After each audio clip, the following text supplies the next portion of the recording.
What's up, comic book fans? It's Garrick at Key Issues, and today is the second installment of How Bad Was It? Now, if you missed the last episode of How Bad Was It, let me go over a few ground rules. Here, we take a look at movies, television shows, comic books, and more to decide just how bad they were. Now, I'm not going to just make videos that bash awful crap.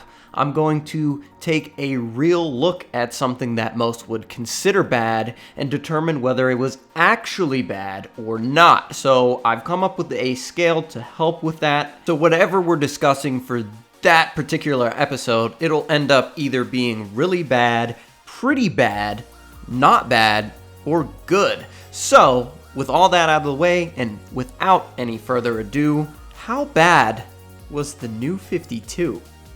So the New 52 is very interesting. When it first launched after the massive success of Flashpoint, I was starting my first job at Four Horsemen Comics and Gaming. Shout out to the day ones. And funny story, we had a limit of one variant per person at the time, and by one variant per person, I mean you couldn't buy multiples of the same variant. That way, everyone who wanted one had a fair chance to grab it up.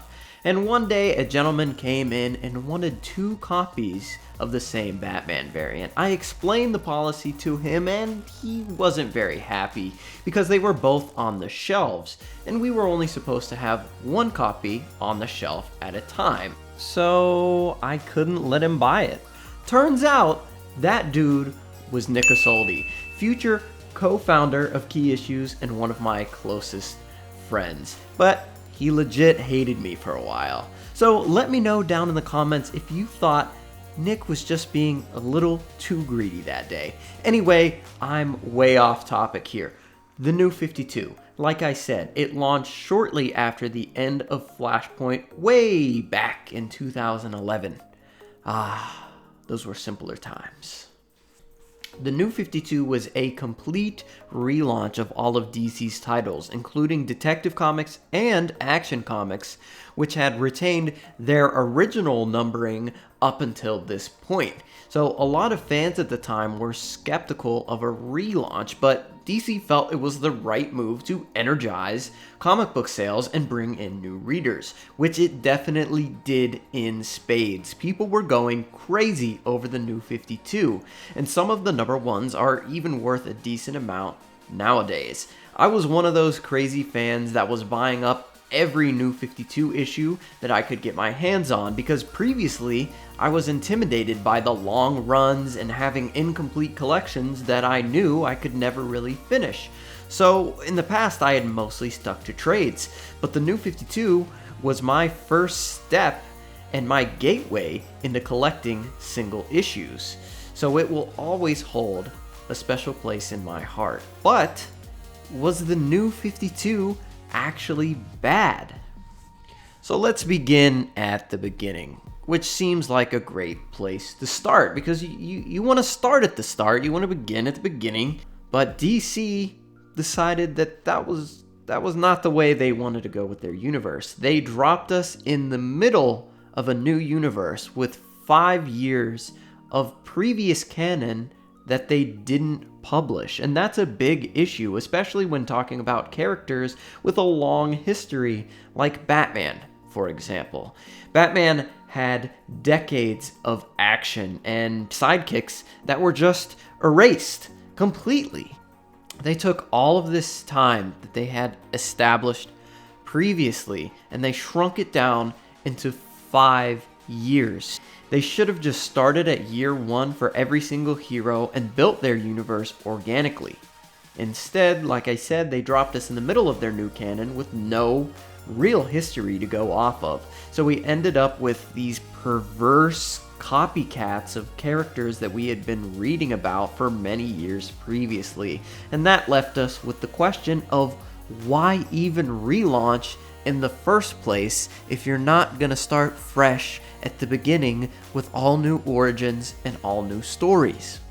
The second big problem with the New 52 was the amount of talent dedicated to writing and drawing these stories.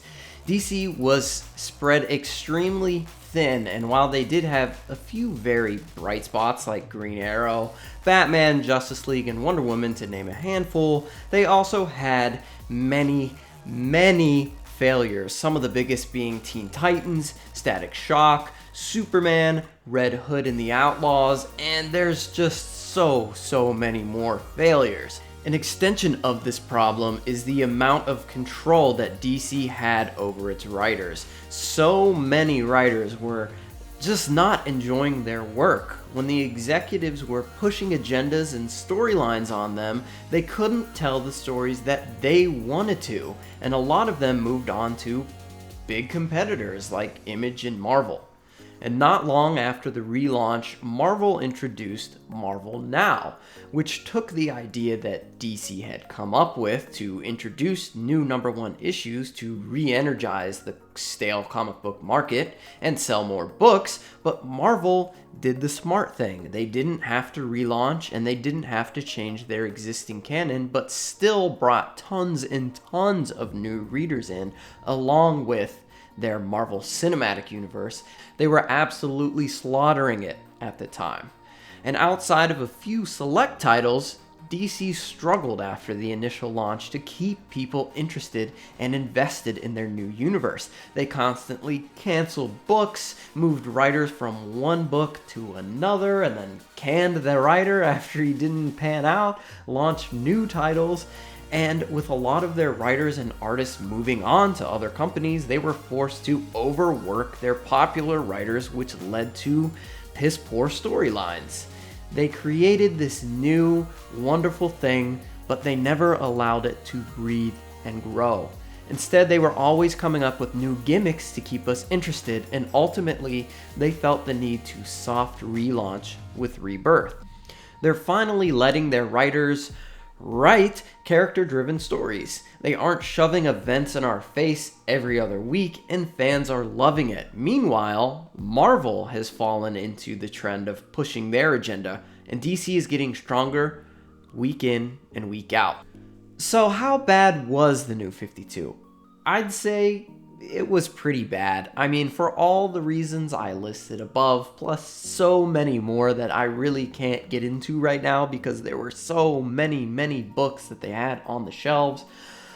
But it did do some things right. We had legendary runs on Justice League and Batman. They introduced Harley Quinn to the Suicide Squad, which was insanely popular, a great move by DC. They also got thousands and thousands of people interested in collecting single issue comic books. I mean, I wouldn't be here now making this video if it wasn't for the New 52, and for that, I'm grateful.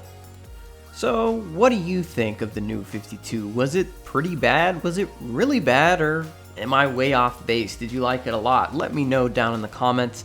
Love to keep the discussion going down there as always. Remember the motto, everybody. It's comics over everything. Be sure to leave a suggestion of what you want us to cover in the next How Bad Was It? And I'll see you guys next time.